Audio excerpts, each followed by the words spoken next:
In the hour before dawn, when the world turns the color of old steel and the wind carries snow like handfuls of thrown sand, she lay flattened against the ice with her cheek pressed into a crust of frozen powder that tasted faintly of smoke and metal, and she listened to the battlefield trying to decide whether it was finished with her.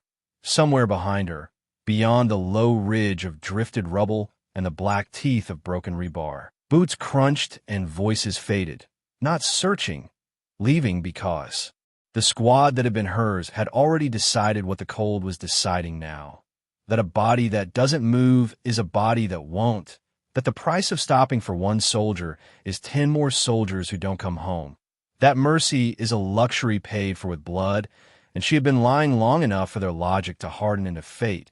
She felt the weight of it as surely as she felt the weight of the rifle slung along her spine, the barrel tucked under her pack like an extra bone, the scope capped and rimmed with ice, and she would have laughed at the absurdity. Sniper left for dead with her own tool still attached.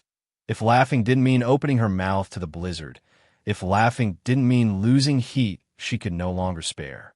Her breath came shallow and shivering through a scarf stiff with frost, and each inhale dragged needles along the inside of her lungs. She cataloged her injuries the way she always cataloged a field. Left thigh torn and soaked, the warm blood already turning thick and slow. Right ribs bruised or cracked, a cut above her eyebrow that had bled into her eyelashes until it froze, and a sharp ache in her shoulder where she had landed badly when the blast folded the world. The blast had been meant for the ridge, meant to bury the whole forward team in a white grave, and it had nearly succeeded. She remembered the moment like a photograph. The first dull thump, the snow jumping, the air splitting into pressure and grit, and then the sky filled with fragments of earth and something darker that she refused to name. She remembered a hand on her harness, someone dragging her, someone shouting her call sign, and then a second concussion and the hand gone, replaced by silence, so sudden it felt like being dropped into deep water. After that, there was only the cold, a spreading numbness, and the distant, indifferent rhythm of war continuing without her. Now, with the enemy base somewhere ahead in the blue haze and her own line somewhere behind the ridge where she'd been abandoned, she lay with the snow sifting over her like slow sand in an hourglass and made the smallest possible decision: not to die yet. She could have stayed still and let the ache in her thigh become a lullaby, could have watched the sky lighten and the snow bury the corners of her vision. But a sound threaded through the wind, an engine's low growl, the faint clank of tracks or chains, the muffled laugh of men too warm to understand how fragile warmth is, and it lit the stubborn part of her mind that had kept her alive through years of learning to be invisible. The enemy was moving near the forward ruins, which meant their patrol lines were resetting. That meant they believed the ridge was clear. That meant the route she had been sent to exploit, an access trench leading toward the base's southern service corridor, might still be open. She had been assigned infiltration support, take a high point, cut down watchers, give the assault team a clean approach, then disappear. The plan had gone wrong when the enemy revealed a second mortar nest, when her squad got pinned, when the ridge became a killing slope, and when someone on the radio made a decision that sounded like static and tasted like betrayal. If she couldn't return with the team, she could still complete the objective. If she couldn't complete it, she could still deny the enemy the comfort of thinking they'd erased her. So she began to move, the way a lizard moves across a stone, slow, low, conserving heat, conserving motion, making her body smaller than its pain. She eased her left leg forward in an inching crawl and felt liquid warmth ooze, then stiffen. She clenched her teeth until her jaw trembled and forced her breathing into the measured pattern she used for shots. In for 4, hold for 2, out for 6. She loosened the strap of her pack, rolled her shoulder to ease the rifle's weight, and dragged herself into the lee of a collapsed wall where the wind thinned slightly. There she worked by feel, fingers clumsy in layered gloves, pulling a tourniquet from her kit and wrapping it high around her thigh, twisting until the pain turned bright and clean, until the bleeding slowed to a dull pulse. She packed the gash with gauze, taped it, then pressed her palm to it through the fabric and whispered an ugly promise to her own body. Later. Later you can fall apart. Now you'll behave. Snow fell heavier. The ruins around her were a skeleton of a town that had once held markets and music and children. Now it held only bent streetlights and the soot-stained outlines of rooms open to the sky, and everywhere the snow tried to erase the evidence of what had happened, as if the landscape itself couldn't stand to look at its scars. She oriented herself by memory and by the dim loom of the base's perimeter lights in the distance. Weak circles in the white, like candles behind frosted glass. And she began the long crawl toward them, using the broken foundations as cover, pausing each time a gust lifted the snow into a veil that might silhouette her. Twice she froze as figures appeared on the ridge behind, black shapes moving in pairs, rifles held low, speaking into scarf-muffled radios. They weren't looking for her. They were confirming that the forward kill zone remained quiet. She watched them through a gap in a wall, her heartbeat loud in her ears, and she felt a bitter, almost childish urge to call out, to make them see what they'd done. Instead, she let them pass. Anger was a fire, and fire burned oxygen, and she needed every molecule. Hours later, time lost in small movements and careful pauses, she reached the shattered mouth of the access trench, a narrow channel cut into the earth that ran toward the base like a scar. It was half filled with blown snow and debris, but it still dipped low enough to hide her from the perimeter towers. She slid into it, landing in a crouch that jarred her ribs and sent sparks up her spine, and she waited, listening. The trench carried sound differently. The wind became a distant roar, and in its place she heard the base's heartbeat, generators humming, a far-off alarm tone that repeated like a metronome, the clatter of something heavy being moved. Somewhere above, a spotlight swept, its beam hissing softly as it cut through falling flakes. She remained still until the light moved away, then began to crawl again, this time with the trench walls at her shoulders and the earth's cold breath rising around her. At a bend, she found a dead man, half buried, uniform stiff as cardboard, his face turned toward the sky with an expression that might once have been surprise and was now only ice. She did not touch him, but she took his silhouette into her mind the way she took wind readings, an extra reminder that time did not bargain. Farther along, she reached a maintenance hatch, the plan's entry point, its metal rim crusted with ice and its lock protected by a small hood. The squad's demolition specialist would have opened it quietly with tools and patience. She had neither. She had a small charge meant for emergencies, a palm-sized square of putty explosive with a timed igniter. She pressed it to the lock, shielded it with her body to muffle the blast, set the timer, and dragged herself back down the trench. The detonation was a soft thud, more felt than heard, and when the snow drift settled, the hatch lay slightly ajar, a thin seam of darkness beneath. The smell that rose from it was warmer air mixed with oil and dust. She took one last breath of the outside, cold so sharp it felt pure, and then slipped inside. The shaft dropped steeply. She used her arms and her good leg, bracing against the sides, lowering herself into the base like a spider into a pipe. The sound changed immediately. The wind vanished, replaced by a constant mechanical vibration that traveled through the metal into her bones. Somewhere far above, men laughed. Somewhere nearby, water ran through a pipe, a soothing, domestic sound that made her throat tighten. She reached the bottom and found herself in a narrow service corridor lit by red emergency bulbs that made everything look like dried blood. The air was warmer than outside, but still cold enough to bite. Her eyelashes began to thaw, and the melt stung her eyes. She blinked hard and wiped her face with a sleeve, then forced her mind into the familiar shape of mission. Objective: locate the communications hub and plant the data siphon device, or, failing that, sabotage the uplink. Secondary objective: identify the officer coordinating forward artillery. Extraction: none. A voice in her head, her instructors, years ago, said, if you have no extraction, you become your own exit strategy. She moved down the corridor in a half-crouch, rifle now in her hands, muzzle kept low, finger straight. The corridor branched. She chose the route that angled upward toward the center of the base. guided by the faint thrum of thicker cables running along the ceiling. She passed doors marked with stenciled numbers and warnings in a language she had studied until the words became shapes and then meanings. At one door she paused, hearing voices on the other side, and pressed herself against the wall. Two men spoke casually, the kind of casual that comes only when you believe you are safe. One complained about the cold outside. The other joked about the ghost sniper rumored to haunt the ruins. She waited until their footsteps moved away, then eased forward. A junction appeared with a ladder leading to a hatch above. She climbed carefully, each rung biting her bruised ribs, and peered through the hatch's grate. Beyond was a storage room lined with crates and shelves, lit by a single fluorescent tube. No one inside. She pushed the hatch, lifted herself into the room, and closed it behind her. The warmth here was better.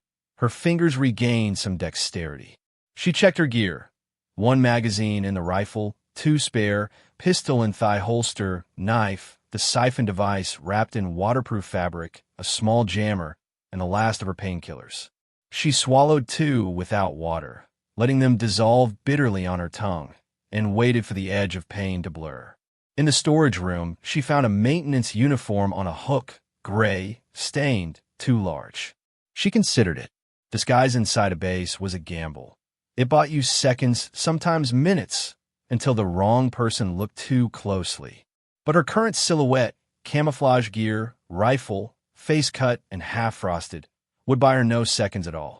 She stripped quickly, teeth chattering now from adrenaline more than cold, and pulled the uniform over her thermal layers, tucking her hair under a cap, wiping her face with a rag until the blood smear became less obvious. She slung the rifle in a way that could pass for a tool bag, wrapping it in a canvas sheet found in a crate. Then she stepped into the corridor again, moving with the careful confidence of someone who belonged. At the next intersection, she nearly collided with a technician carrying a clipboard. He looked up, eyes flicking over her, and for a moment she saw the calculation begin. She spoke first, keeping her tone flat, her words shaped in the enemy's language.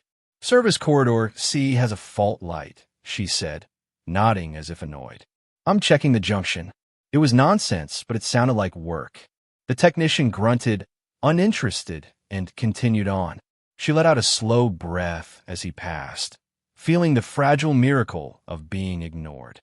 She followed overhead, signage deeper into the base, past a mess hall where the smell of stew made her stomach twist with hunger, past a recreation room where men played cards under a poster of a smiling woman promising glory, past a medical bay where she heard someone groan and a nurse scold. Everywhere there were small reminders that the enemy, too, was made of people, as she forced herself not to soften. Softness was how you hesitated.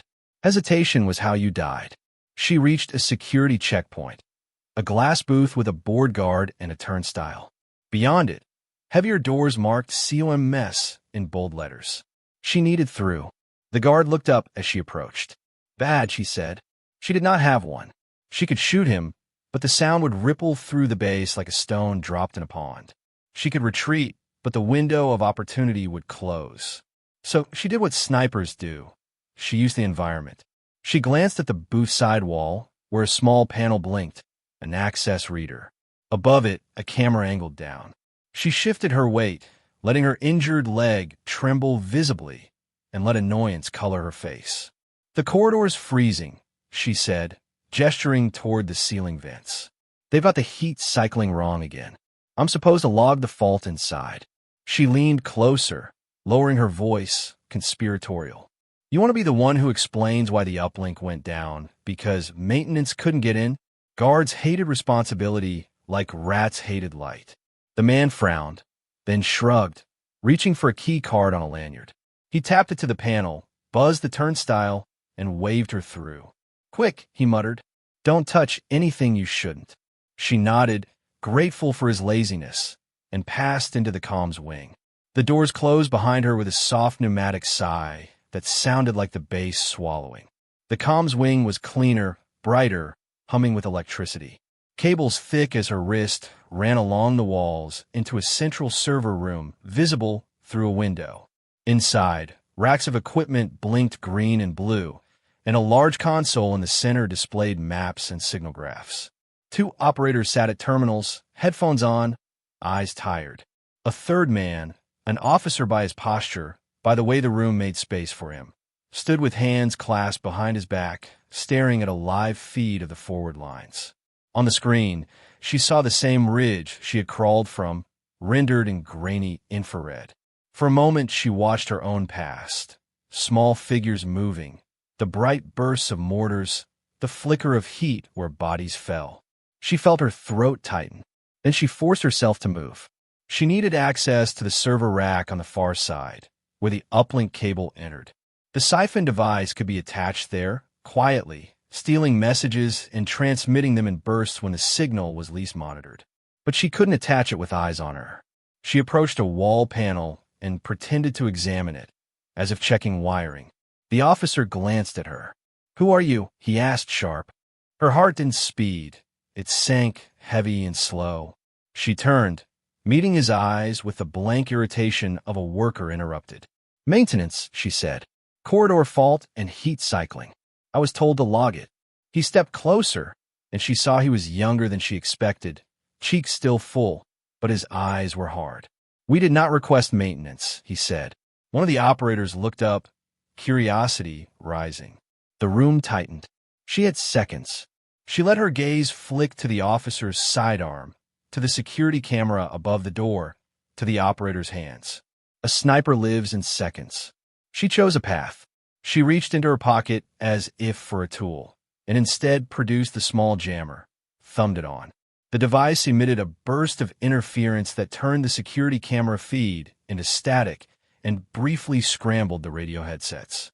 The operators cursed, tugging off headphones. In that moment of confusion, she stepped into the officer's space, grabbed his wrist with both hands, twisted, and slammed his sidearm down against the console edge. The pistol skittered away. He gasped, surprised more than hurt, and she drove her knee into his thigh where nerves sang, then pivoted, using his body as a shield between her and the operators. Her pistol was out, pressed to his ribs. "Sit," she hissed in his ear, now in her own language because pretense was dead. "Sit and breathe, and you live." One operator reached for an alarm button. She fired once into the ceiling, the shot deafening in the enclosed room, plaster dust raining down. "No," she said, voice steady. "No alarms. If you move for that button, he dies first, and then you, and then I. You don't want that. Fear is a language everyone speaks." The operator froze, hands raised. The officer's breath came fast. "You're the sniper," he whispered, as if naming her would give him power. She leaned closer. "I was," she said. "Then your mortars tried to make me a story. Now I'm writing my own ending." She shoved him into a chair and zip-tied his wrists with a restraint from her kit, then moved with ruthless efficiency. She crossed to the server rack, yanked open the panel, and attached the siphon device to the uplink cable, its small light blinking once, then settling into a quiet pulse. She placed a secondary charge on the console's power junction, not armed yet, but ready. Insurance. Then she turned back to the room. "You're going to forget you saw me," she told the operators. "You're going to tell anyone who asks that the camera glitched, and you reset it. You're going to keep doing your job, because if you don't, if anyone triggers an alarm in the next 5 minutes, this room goes dark." She tapped the charge lightly, letting them see it. The operators nodded, pale. The officer stared at her with something like hatred and something like awe. "They left you out there," he said, voice low, trying to find leverage. "Your people." The words hit like a shove into a bruise. She kept her face still. "Yes," she said, "and now I'm here." She left the room, closing the door gently behind her, and her legs threatened to fold. Adrenaline was draining, leaving pain behind like exposed wire. She leaned against the corridor wall, breathing through her teeth, and forced herself to keep moving. Planting the siphon was one success, but she also needed to identify the artillery coordinator. If she could remove him, the forward lines might breathe. The officer she tied was likely one of them, but certainty mattered. She moved toward the operations center, where higher-ranking staff would be. The base's interior grew busier. More soldiers, more radios, the smell of sweat under wool. Her disguise would not last long now. Word would spread, confusion would turn to suspicion. She needed a decisive strike. At a stairwell, she paused as a group of officers descended, talking quickly. One spoke into a handset, barking coordinates. She listened, catching fragments: battery, adjust, fire for effect, ridge line. The voice belonged to a man with a scar across his chin and a map case under his arm. He moved with the confidence of someone who believed he controlled distance. She followed at a careful distance as they headed into a command room. Through a cracked door, she saw maps pinned to walls, a large table covered in markers, and a radio operator relaying messages. On the wall hung a live feed of the ridge again. The scar-chinned man leaned over the table, stabbing at the map. "Shift 200 meters east," he snapped. "No survivors in that pocket. Clear it." She felt her vision narrow, not with rage, but with a cold focus that was familiar as breathing. She had been looking at that pocket from the other side. She had crawled out of it. She slid her rifle from its wrap, the canvas dropping like shed skin, and in one smooth motion she assembled herself into the posture of her craft. Shoulder braced, cheeks set, breath controlled. The shot would be at close range, 10 meters, maybe less, laughably easy, but the consequences would be large. She stepped into the doorway. The room turned toward her, surprise blooming. The scar-chinned man's eyes widened. She fired once. The sound was thunder in the small space. The man fell backward, mouth open in a silent question. Chaos erupted. Someone screamed. Someone reached for a weapon. She moved sideways, firing again into a radio console, sparks flying, then ducked as bullets snapped past, punching holes in the wall. She sprinted, not graceful, not silent now, but fast enough, with her injured legs screaming like a siren. She slammed through the door into the corridor, turned left, then right, following the base's layout she'd studied for months until it lived in her bones. Alarms began to wail, a rising, insistent howl. So much for quiet. Footsteps thunder behind her.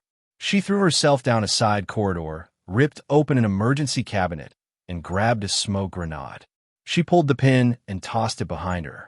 White smoke billowed, thick and choking, swallowing the corridor. In the confusion, she slipped into a maintenance duct entrance, yanking the grate behind her. The duct was narrow and filthy, but it offered concealment. She crawled, dragging the rifle, her breath rasping, smoke seeping in and burning her throat. Behind her, voices shouted, muffled by the metal. "Search.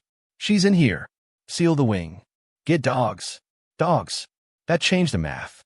Dogs would find her scent even in the ducts, even through smoke. She needed an exit, and she needed to do it before her body gave out. The ducts sloped downward toward the service levels. She crawled until she found a vent overlooking a garage bay. Through the slats, she saw vehicles, snow-streaked trucks, a small armored carrier, parked under harsh lights. Men ran below, weapons up, looking for her. An exit door at the far end was open, letting in a slice of white daylight and the howl of wind. That door led outside. Outside was both freedom and death. She could take a vehicle, but starting it would draw fire. She could run for the door, but she would be a target in the open snow. She scanned the bay, eyes finding details: a stack of fuel drums, a forklift, a rack of spare tires, a cable winch mounted on the wall. And there, near the open door, an emergency sled used for hauling supplies across snow. Lightweight, quiet. The idea formed like a shot calculation. She popped the vent grate, dropped from the duct onto a catwalk above the bay, and moved along it, keeping low behind railing. Below, men looked up, shouting. She fired downward, not aiming to kill, but to create panic, to make them duck. She reached a ladder at the far end, slid down, and sprinted toward the open door. Bullets cracked around her, punching sparks from concrete. She threw herself behind the fuel drums, panting. Her thigh threatened to buckle. She forced it to hold. She yanked another grenade, flashed this time, and tossed it toward the men converging. The burst of light and sound made them stagger, hands to faces. She lunged out, grabbed the emergency sled's handle, and dragged it toward her. The sled skidded across the floor, loud in her ears, but the alarm drowned it. She flung her gear onto it, then hooked the winch cable to the sled's front ring with shaking fingers. If she could anchor the winch and release it at the right moment, the cable could yank the sled and her out the door like a slingshot, faster than men could track. She raced to the winch control, slammed it into reverse, feeling the cable tighten. Men were recovering, raising rifles. She dove onto the sled, wrapping an arm around her rifle, and hit the release. The winch snapped the cable free with a metallic clank, and the tension launched the sled forward. It shot across the threshold, out into blinding white, skimming over packed snow with a hiss. Bullets followed, kicking up puffs of snow behind her, but her speed turned their aim clumsy. The sled hit a drift and bounced. Pain flared in her ribs, white-hot. She bit her tongue and tasted blood. Ahead, the snowfield stretched toward the ruined town, but the base's perimeter lights and fences loomed behind. Shouts rose. A vehicle engine roared to life. A spotlight swung. She rolled off the sled behind a low berm, using it as cover, and crawled again, because crawling was what she did best. The cold outside slapped her like an old enemy, but she welcomed it. Cold was honest. Inside the base, everything had been noise and heat and human breath. Outside, the world was simple. Survive, move, disappear. She dragged herself into the shadow of broken concrete, then into the trench again, now a familiar scar. The base alarms wailed behind her, fading as she crawled. Her hands shook, not from cold now, but from exhaustion. The painkillers were wearing off. Her vision blurred at the edges. She paused, forehead against the earth, and let herself remember the moment she'd been left. Not the blast, what came after. The radio call. We're pulling back. Her own voice. I'm hit. I'm pinned. Then the calm reply. We can't get you. Stay down. Stay down. As if staying down was a choice. She had stayed down, and in doing so, she had survived. Maybe that was the cruel lesson. Sometimes the thing that saves you is the same thing that looks like abandonment. Or maybe it was simply cowardice wrapped in necessity. Either way, she could not afford to drown in it now. She crawled until the trench ended and the ruined town swallowed her again. Snow fell harder, erasing tracks. That was good. Dogs would struggle in heavy snowfall. She found a shattered basement entrance and slipped inside, letting the darkness close around her. In the basement, the air was still and smelled of damp wood and old ash. She sank against a wall and finally allowed her body to tremble. She checked her thigh. The bandage was soaked, but the bleeding seemed controlled. She checked her device's transmitter indicator. A tiny light blinked, alive. The siphon was working. Messages would begin to leak out in compressed bursts to the receiver her people had planted miles away. If her people were still listening.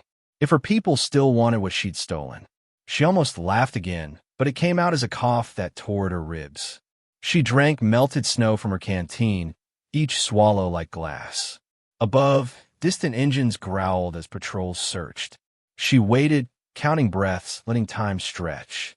At some point, the base's alarms quieted into a steady drone. The immediate panic was settling into procedure. Search grids, perimeter checks, dogs perhaps if they had them. She needed to move before they widened the net. She forced herself up, legs wobbling, and began to navigate the ruins toward an extraction point that had once been planned for the team, a culvert under a frozen river 2 kilometers west. She had memorized it in briefings like scripture. Now she would use it alone. The journey was a blur of white and shadow. She moved from cover to cover, timing her crossings with gusts that hid sound, using collapsed walls to break line of sight. Once, she heard barking and froze, heart hammering, then realized it was only her memory echoing. Once, she saw a flare rise above the base, painting the snowfield in sickly orange, and she pressed herself flat, becoming a stain among stains. Once she stumbled, her injured leg giving out, and she lay on her back staring at the sky, snow landing on her lashes, thinking this is how it ends. Not with a bullet, but with the quiet decision to stop. And then, as if offended by her own thought, She rolled over and crawled again. By late afternoon, the light dimmed, the sky turning violet, and she reached the frozen river. It was a wide, shallow stretch, ice cracked in places where water still moved beneath, a dangerous mirror. The culvert entrance was half hidden by reeds and a fallen tree. She slipped into it, the tunnel's walls slick with ice, and followed it into darkness. Inside, the sound of the world muffled. Her breathing became loud again, a reminder that she was still a living thing. The culvert curved and rose, and finally she saw a faint gray light ahead, the far side. She crawled out onto a slope of snow-covered earth and found herself in a sparse stand of trees, thin pines bent by wind. There, tucked beneath a camouflage tarp, was a supply cache, a small miracle left by planners who assumed at least someone would reach it. Inside were a thermal blanket, a radio, spare batteries, and a sealed packet of high-calorie paste. She tore it open and ate, the sweetness almost nauseating, but her body welcomed it like fire. She wrapped herself in the thermal blanket, feeling heat reflect back, and turned on the radio. Static filled the speaker. She adjusted the frequency, hands shaking. More static. Then, faintly, a voice, her side's encryption code, a familiar cadence.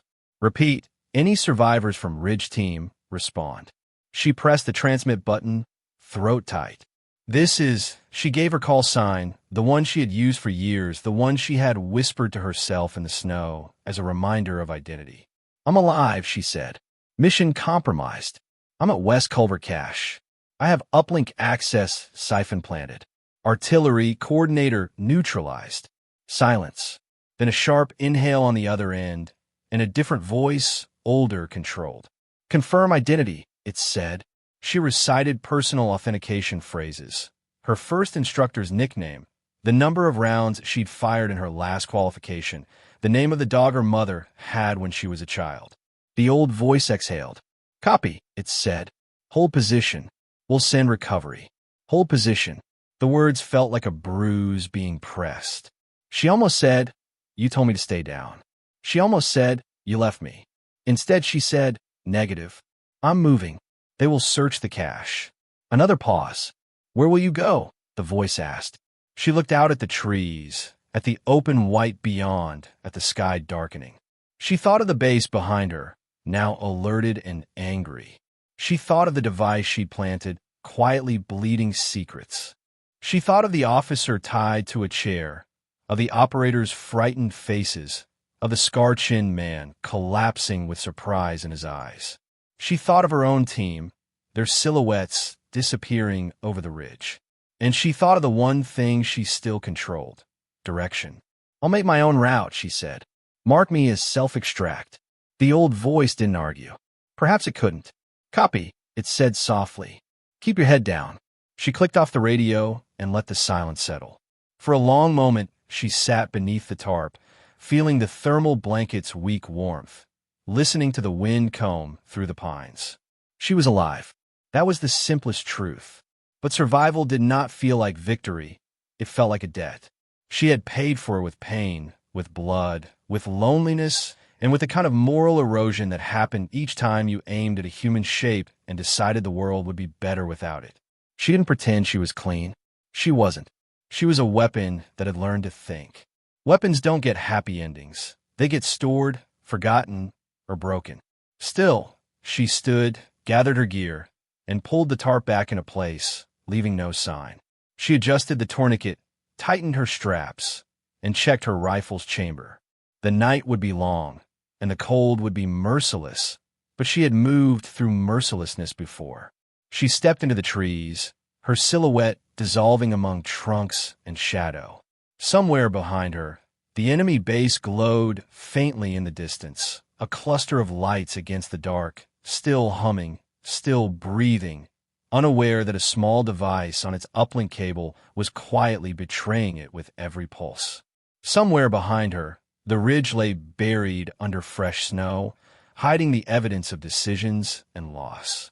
Somewhere ahead, beyond the trees and the frozen river and the open fields, her side's lines waited, if they waited. She didn't know what reception would meet her, relief, suspicion, guilt, or bureaucratic coldness.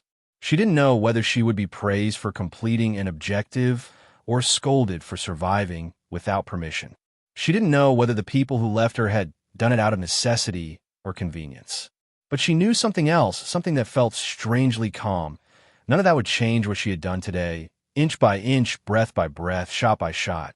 She had refused to die where she was told to die. She had crawled into the heart of the enemy while still bleeding. She had turned abandonment into infiltration, and infiltration into consequence. The wind rose, carrying snow through the pines in glittering sheets. She lowered her head, let the storm cover her tracks, and kept moving, a single figure in a vast white world. Not a ghost and not a myth, just a soldier whose story had not ended when others decided it should.